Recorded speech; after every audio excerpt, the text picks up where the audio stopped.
And also these questions are designed to unfold and explain your teachings, and are asked in the context of the teachings of Ramana Maharshi, which reflects the ancient wisdom.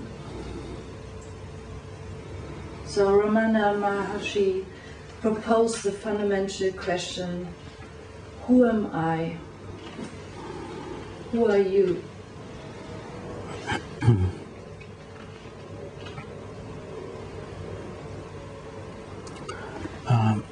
I'm that in which the world manifests. I am the stuff which animates this mind-body organism. We can call it consciousness. That I am.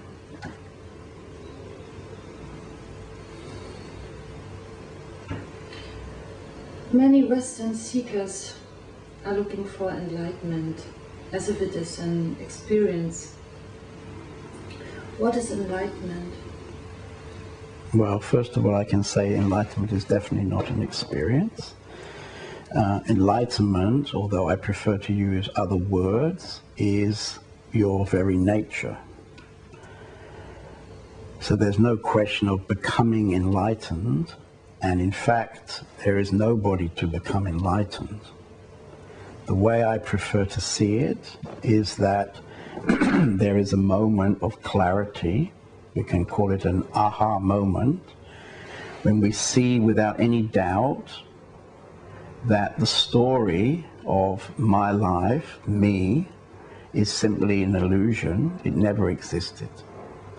It's not the question of dropping the story, because it's just a question to see that the story never existed. And in that clear moment of clear seeing,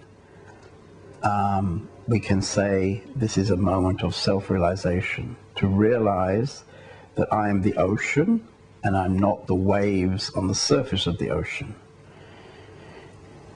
So I would define that as an awakening out of a wrong idea. What tends then to happen is that there's a period of high energy, and in that period of high energy, very few thoughts, very few old memories, and in fact a deep peace and emptiness inside. So that kind of energetic phenomena, you could say, marks this moment of awakening. However, after some time, and this is very much changing for each person, there is a tendency for the old structures to come back. But now, because there's no identification with somebody, these structures can be seen for what they are, old ideas, old patterns, somehow etched into the psychology.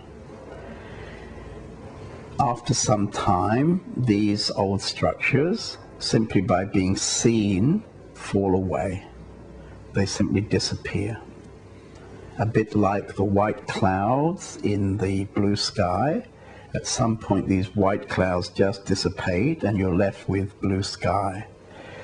So there is something we could call freedom, which is deepening in the ocean. So I would say awakening is the moment we see clearly we're not the waves, we're the ocean, oneness. And freedom would be a moment when we have fallen deeper into the ocean and any of the old structures have simply dissipated. So there's no more disturbance, and we can say we're living just in the open sky. Advice. Fundamentally, there's no prerequisite for enlightenment. This moment of clear seeing can happen spontaneously, and does happen spontaneously without any kind of prior preparation. So, no, nothing is needed.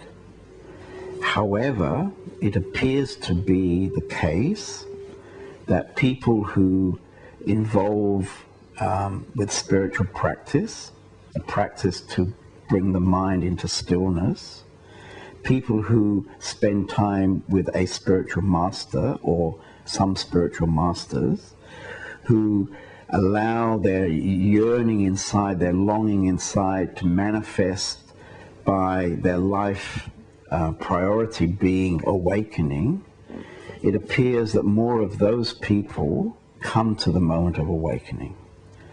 So it appears to indicate that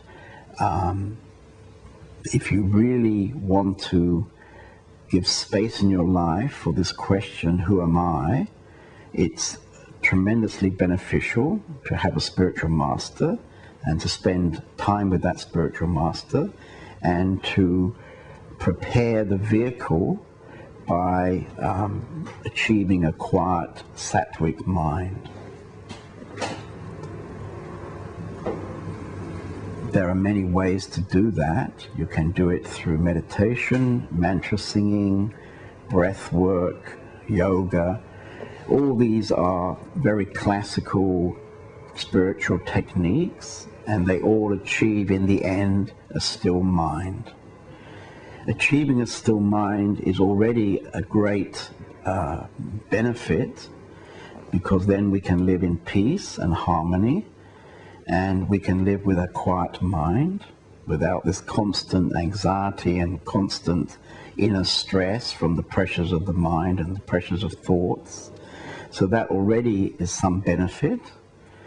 But these practices will not bring us to the moment of awakening. They can bring us to the moment when just naturally there arises inside us the question, who am I? And when this question arises, it can also be a benefit to use an ancient wisdom called self-inquiry. And this self-inquiry appears to be the most direct way to come to self-realization. Self-inquiry is a way of bringing our attention from the outside, from the world, back to the inside, to the source of the world. So self-inquiry is two questions. The first question would be, to whom do these thoughts arise? Me. Who is me? Or who am I?